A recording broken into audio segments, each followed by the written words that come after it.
حكايتنا بتبدأ مع لين، أبوه وأمه ميتين وبنعرف إن هو عايش لوحده. بيكون قاعد بيحتفل بعيد ميلاده مع صورة أمه. بمجرد وصول منتصف الليل بيظهر شخص على باب بيته، فلين بيحس بالخطر وبيفعل عينه لاكتشاف الأرواح الشريرة واللي بيكون اتولد بيها عكس عامة البشر. والشخص اللي ورا الباب ده بيندهش من قدراته، وبعدها بيظهر قدامه كده وبيكون كائن غريب بيشبه البشر. وبعد كده بقى الاتنين بيختفوا وبيروحوا لعالم تاني، وبيطلب الراجل العجوز من لين ان هو يقبل بالوضع ده. وفجأة الراجل العجوز بيجيب كورة لونها احمر، والكورة دي بتكون عبارة عن طاقة. ولين بيطلب من الراجل العجوز يفسر له الوضع ده وايه اللي بيحصل له. والراجل العجوز بيقول له ان اللي هيحصل له ده زي القصص لانه هو هيمنحه القوة. وبعدين الراجل العجوز ده بيخلط قوة الكورة دي مع لين، وبيقول له الراجل العجوز ده هيكون بمثابة توصية ليه، لانه هينضم لأكاديمية جو السحرية، ودي بيعتبر اهم أكاديمية في العالم. والراجل العجوز بيفتكر ان لين هياخد وقت علشان ينضم للأكاديمية، ولكن لين بيوافق على طول من غير ما يفكر في اي حاجة. وبيقول له ان هو ما عندوش اي حاجة تربطه بالعالم الواقعي. بس لين بيسأل الراجل العجوز عن سبب اختياره، ولكن الراجل العجوز بيطير وبيسيبه، وبيخرج من جيب لين ريبورت علشان يعرفه نظام العالم ده. وبينور الريبورت ده وبيقول ان في فلاح محبوس في قناة نقل فضائية، ولين بيقول له ان هو عاوز ينقذ قناة نقل الفضاء دي. والريبورت بيساعده وبيعرفه ازاي يمتص الطاقة. وفي الوقت اللي هو بيمتص الطاقة فيه بيقع، وفي بنت بتيجي علشان تساعده، وبيمسك ايديها في اللحظة دي وبيكتشف الكون. وبتدي للين هدوم جديدة علشان يحسن مظهره، وبتقول له البنت دي ان اسمها لانا. فلين بيقول لها ان هو من عالم البشر، فالبنت بتتفاجأ جدا. فلين بيوريها جواب التوصية بتاعه لدخول أكاديمية جون السحرية، والأكاديمية دي بيكون فيها طلاب كتير جدا بيطيروا حواليهم. والأكاديمية دي بتحدد فصول الطلاب على أساس مستواهم في الزراعة بيكون عامل ازاي. والعباقرة طبعا هيكونوا في الفصل الأول، ودول بيكونوا في المستوى التاسع من الذكاء. وبنكتشف بقى ان لانا موجودة في الفصل ده، وبتقول للين ان هي تستناه ان هو ينضم ليهم بعد ما يستدعوه للفصل. وبعدين بقى بتظهر المعلمة ينج وهي متعصبة، وبتكون فاكرة ان لين مش بيتدرب خالص. وبعد كده بقى لين بيطلع ورقة التوصية بتاعته، وبتتفاجئ بقى ان اللي كاتب التوصية دي هو المعلم يو، لان يو ده شخص اسطوري جدا وقدرته اكبر من قدرة الزعماء نفسهم. وبعدها بقى الجميع بيحيي لين، وبعدها بقى لين بيبدأ يلمس الحجر السحري، فبيلاقوا بقى الموناليس بيقولوا ان لين هو لسه في المرحلة 0، بس لسه في فرصة ان هو يلاقي مكان في الفصل الاول. وبعدين بيقول مينان ان دي اسوأ درجة ممكن يلاقيها. وفي الوقت ده بيعدي من قدام مزارع في المرحلة الثالثة اسمه ليو، وبيقدم ليو الاختبار وبيتعين في الفصل 100. وبيكون شايف بقى ان من الظلم يكون لين في الفصل الاول. وبعدين الناس كلها بيبدأوا يتهموا لين وبيبدأوا يهاجموه، ولكن بقى بتدافع عنه لنا، وبتقول له انها ما كانتش تعرف ان هو في المستوى 0، وبتقول له بقى ان هي هتحميه. وبعدين بقى لين بيسألها هو هيعمل ايه للناس اللي بتكرهه علشان النظام يقترح ترقية لمستواه، وايه المهام اللي ممكن يعملها علشان يوصل لمستوى اعلى. وبيلاقي بقى اول حاجة في المهام ان هو يتمرن 10 ضغط، وبيعملها بسهولة جدا وبترفع مستواه للمرحلة الاولى، وبتخليه يكتسب قوة اكتر لدرجة ان هو ممكن يعمل تمرينة الضغط دي بصباع واحد، ويعمل شوية من المهام التانية دي بسهولة لحد ما يوصل للمستوى الثالث عن طريق تمرين الضغط. ولكن بقى بيفهم ان هو عمره ما هيكون قوي عن طريق تمارين الضغط وبس. والنظام بقى بيقترح له ان هو يطلب نصيحة من لانا، ولكن بيخرج من المسكن بتاعه، ولكن بيتفاجئ ان هو بيتعرض لكمين، بس هو بيقدر انه يستخدم عينيه علشان يراوغ الهجمات دي. وفي نفس الوقت بقى بيقدر ان هو يعمل تقييم للراجل اللي بيهاجمه ده، وبعد كده بيقدر ان هو يعرف المستوى الروحي للراجل ده، وبيعرف ان الراجل ده لسه في المرحلة الثالثة برضه. وبيفضل الراجل ده يهاجم لين لحد ما بيخبطه، وبيستخدم لين سرعته الجديدة ان هو يتحرك، والراجل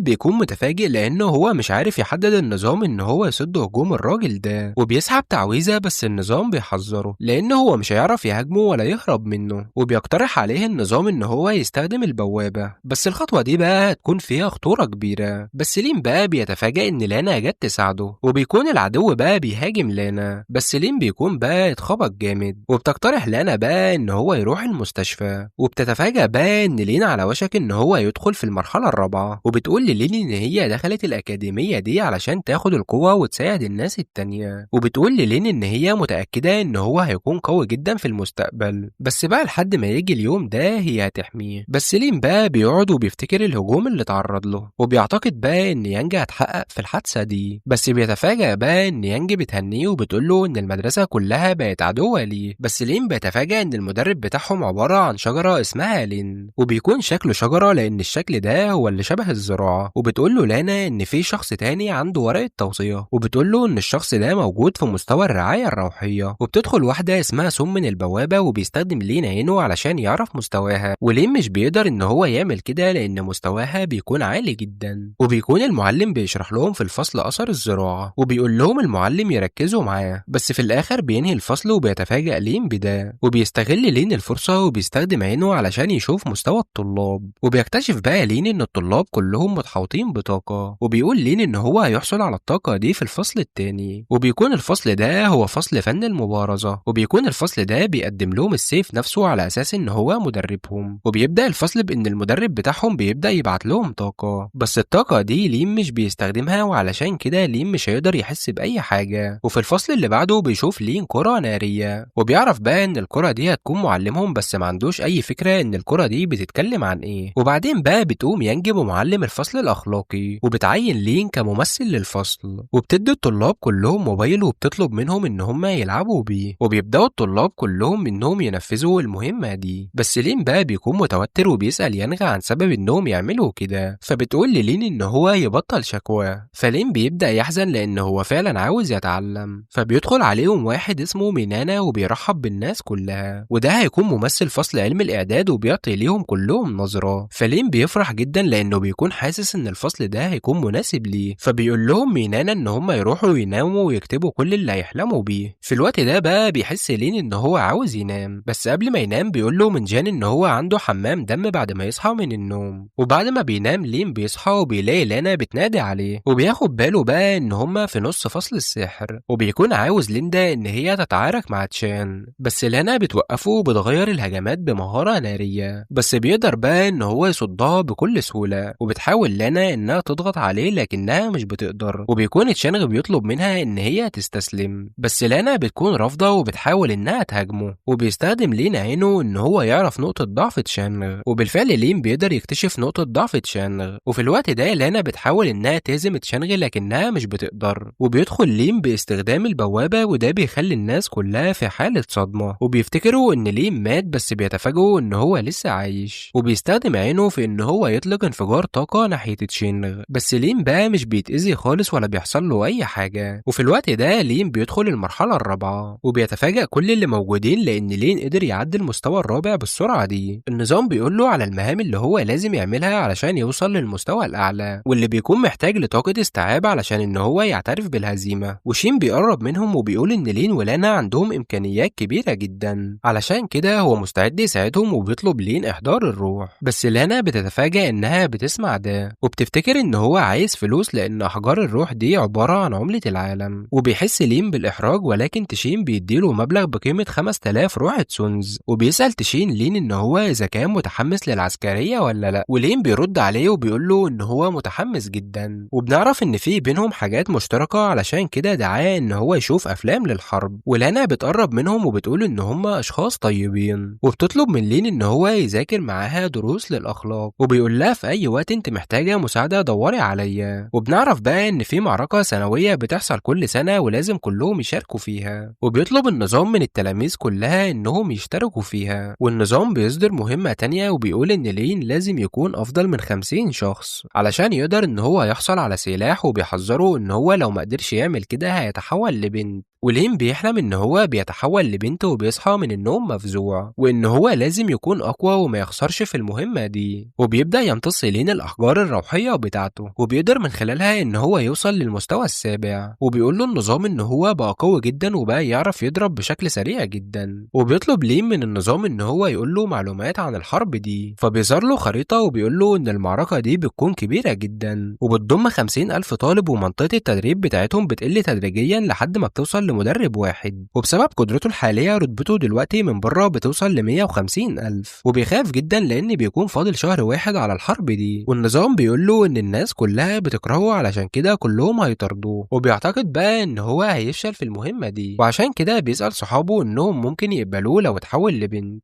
بس هما بيظنوا إن هو اتجنن، علشان كده بيعرف إن هو لازم يكمل المهمة وإلا هتدمر حياته. فلين بيطلب من النظام إن هو يقوله على مهمة الترقية اللي جاية، وإن هو لازم يهزم عدو موجود في المرحلة التاسعة، بس هو مش قوي بما فيه الكفاية علشان يقدر إن هو يهزمه. وبيضيف النظام إن المهارات الفنية اتفتحت دلوقتي علشان كده يقدر إن هو يستخدمها. وبيضيف النظام إن المهارات الفنية اتفتحت دلوقتي علشان كده يقدر إن هو يستخدم مهارة جوهر الجبل، إن هو يتعلم مهارة على مستوى الزعيم، وإن هو لو كمل المهمة دي هيرتفع تدريبه لحد ما يوصل 4653. وبعد كده بقى بيطلب من لانا إن هي تخسر قدامه عن عمد، وكان على وشك إن هو يطلب منها المساعدة ولكن بيبقى محرج جدا إن هو يقول ده لحد ما يروح لتشانغ ويطلب منه ده، بس بيرفض يقول لليلي إن هو مش بيعتمد على الممارسات الشريرة في الزراعة، وبيتحايل عليه إن هو يعمل كده. وبيوافق شانغ وبيقول له إن هو هيقول له على نقطة ضعفه، بس لين بيرفض ده لأنه هو يعتبر سر. علشان كده بيفكر إن هو يرجع للانا ويطلب منها إن هو يقوم بالهجوم عليها، وبيكون متوتر جدا وبيقول للانا إنهم محتاجين يساعدوا بعض لأنهم يعتبر شركاء. وده بيخلي لين سعيد جدا، وبيرجع لين لتشانغ علشان يعلمه حركات جديدة، وبيعلمه أسلوب الربط، وبيطلب منه إن هو يستخدمه على لانا. وكان على وشك مهاجمتها ولكن بيبدأ إن هو يتردد إن هو يهاجمها، فردت عليه بحجر يتسبب إن هو يأذي رجله، وادته لانا جوهر الجبل وشتمته ومشيت. ورجع لين لتشانغ وبيقول له إن هو غلط، وبيقرأ لين الملاحظات اللي لانا كتبتها ليه، وعرف إنه تلميذ من المرحلة الأولى وأكل لين جوهر الجبل، ومعدته بدأت توجعه جدا بسبب جوهر الجبل اللي أكله، وبدأ في التأثير وبقى عنده إسهال. والنظام بقى يقول له إن الموضوع ده هيستمر لمدة 13 يوم، وإن هو هيتعلم مهارة مستوى الزعيم بمجرد إن الفترة دي تخلص. بس هو عارف إن الحرب دي هتستمر لمدة 10 أيام بس، علشان كده هو خايف. وفي اليوم اللي بعده بيكون في المسابقة وبيكون ما نامش خالص لأنه كان تعبان جدا طول الليل وخايف إن هو ما يشاركش في المسابقة. وبيوضح النظام إن في طريقة علشان يسرعوا الموضوع ده في المسابقة. والطلاب بيلاحظوا غياب لين عن الفصل، وبتلاحظ لانا الطلاب وهم بيتكلموا، وشانغ بيخبط على الباب وبيسأله عن سبب غيابه عن الفصل، وبيكشف إن زملائه في الفصل فاكرين إن هو بيتهرب على مسابقة الحرية. وبيقول له لين إن هو تعبان، وبيحاول تشانغ إن هو يساعده. وبيتجمعوا التلاميذ حوالين الموناليز، وبتسأل لانا نفسها هو ليه لين ما كلمهاش لحد دلوقتي. وفي الوقت نفسه بيبقى بيتألم جدا، وبنلاقي في الوقت نفسه كلب اسمه ديبي بيبقى بيراقب لين، والكلب بيقول للين إن هو عنده إمكانيات كبيرة جدا وإن هو حابب يكون معاه. والنظام بيقول للناس كلها إن الحرب هتبدأ بمجرد ما يدخلوا المكان، ومساهمتهم هي اللي هتحدد التصنيف بتاعهم. وبيوجهوا الضوء الذهبي على كل الطلاب علشان يحموهم، والضوء ده لو اتكسر الطلاب كلها هتموت. والضوء الذهبي ده بينقل الطلاب للمكان اللي فيه الحرب. وبيبدأ الكره لما تشينغ وسن بيبدأوا يضربوا كل اللي حواليهم، وبيستعد له لمحاربة لين اللي بيتكسر. وبيقول إن هو مش هيعمل كده لحد ما بيجي حد يسأل عن لين، وبيقول له على طريق غلط. وبنشوف لانا وهي بتراقب الساحة من بعيد، وبتتأكد من مكان لين بس بتكون لسه زعلانة، علشان كده هي مش عايزة تشوفه. بنشوف شخص بقى من المرحلة الثامنة بيشوف لين وبيتعرف عليه، وبيكون عاوز يتحداه في قتال، بس تلاميذ المرحلة 49 بيجوا وبيوقفوه. وبيقول لهم تلميذ المرحلة الثامنة إن هو مش بيكره لين. وبعدين لين بيقول لهم إن الأفضل إن شخص واحد بس هو اللي ياخد المكافأة، وبيبدأوا إنهم يتخانقوا مع بعض علشان شخص واحد بس اللي هياخد المكافأة، ولين بيبقى واقف يتفرج عليهم. وبيكون لين خلص من المهمة بتاعته اللي بتسمح ليه إن هو يتعلم مهارة مستوى الزعيم، والنظام بيقترح إن لين يستخدم المهارة دي على أساس إنها هجوم مضاد. ولين بيبدأ يلمع لما بيجي يواجه التلاميذ اللي بيحاولوا يهجموا عليهم، بس وهو بيستخدم مهارة مستوى الزعيم وبيطلق شعاع قوي بيقدر إن هو يفجرهم على طول. وبكده لين بيكون قدر يهزم مزارعين المرحلة التاسعة، وده بيسمح ليه إن هو يقدر يوصل للمرحلة الإلكترونية. بس النظام بيقول له إن هو ما عندوش فرصة إن هو يوصل لأفضل 50 شخص، وإن هو ما حاولش إن هو يرقي نفسه على طول. ولين بيسأل النظام عن المهمة اللي جاية، وبيكتشف إن هو لازم يهزم مزارعين من المرحلة العاشرة ويتعلم فنون الدفاع عن النفس علشان يقدر يوصل للمرحلة اللي جاية. وبيتساءل لين في نفسه إزاي يقدر يوصل للمرحلة دي. وفي اللحظة دي بيقرب منه حد مشهور، وبكده يكون لين قدر يوصل للمرتبة 7864. وبعدين بيقرر لين إن هو يتراجع عن مهمة الترقية دي لأن النظام بيحذر إن في طاقة بتقرب منهم. وبيجي واحد منهم إن هو يهاجم لين، ولكن بيجي شعاع طاقة قوي جدا بيخليه يخسر المسابقة. والنظام بيحذره إن في متدرب تاني معاهم قوي جدا، والمتدرب ده موجود في مكان قريب قوي منهم، وده علشان تعرف هو ده النوع اللي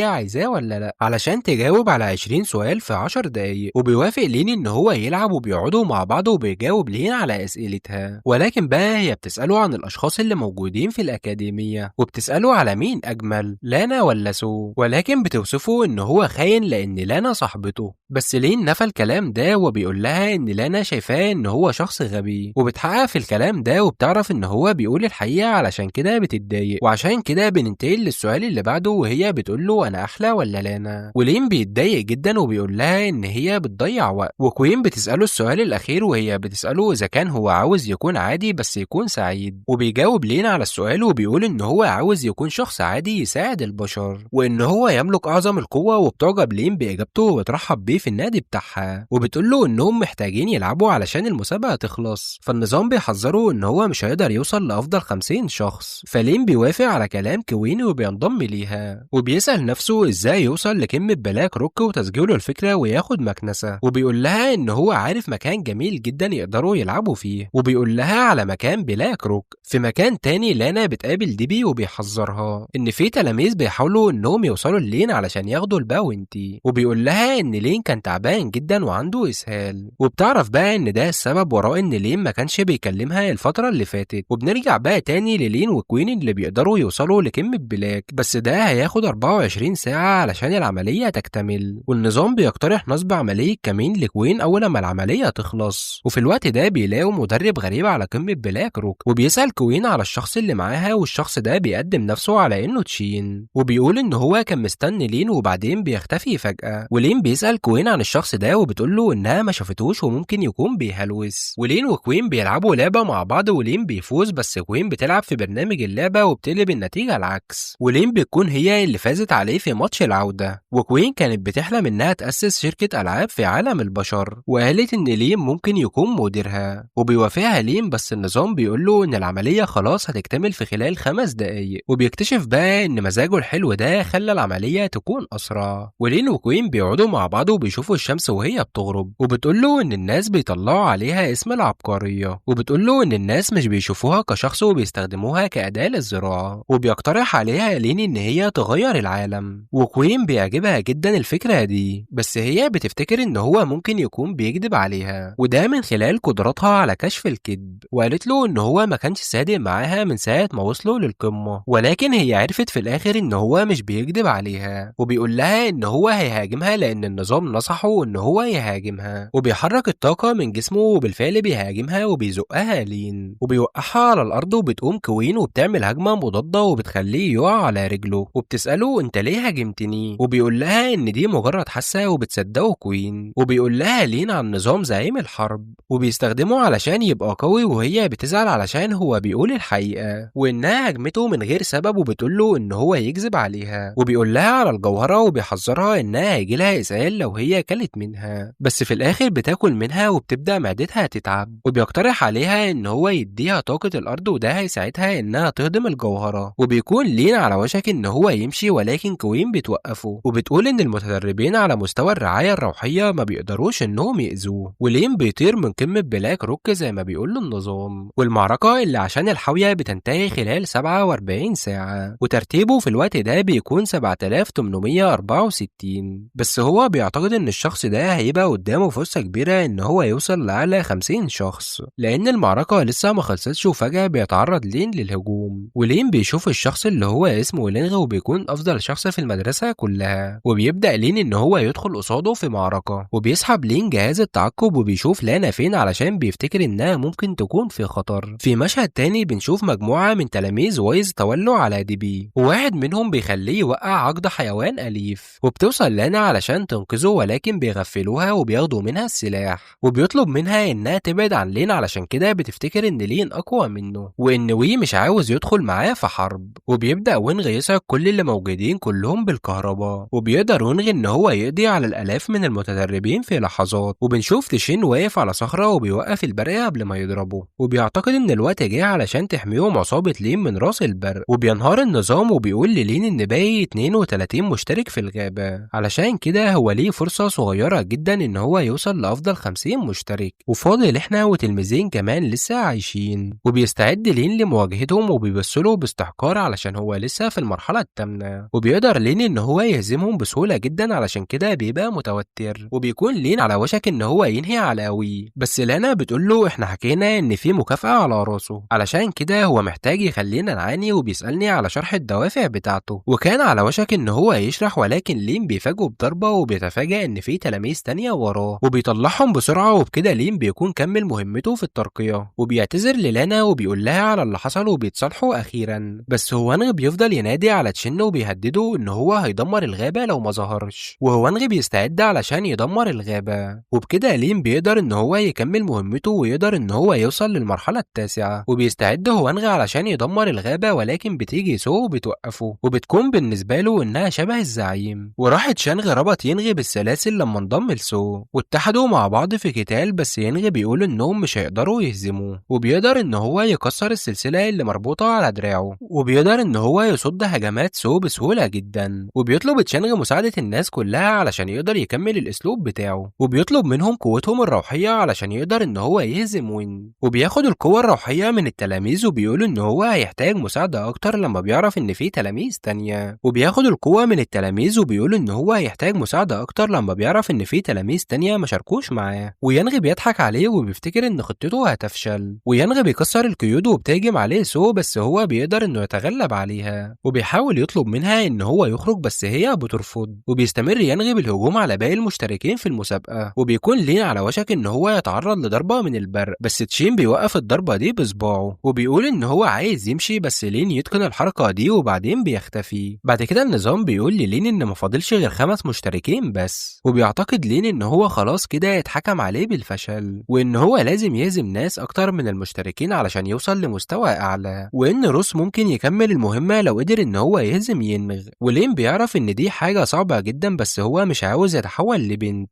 علشان كده بينادي لينغ وبيقول له ينزل.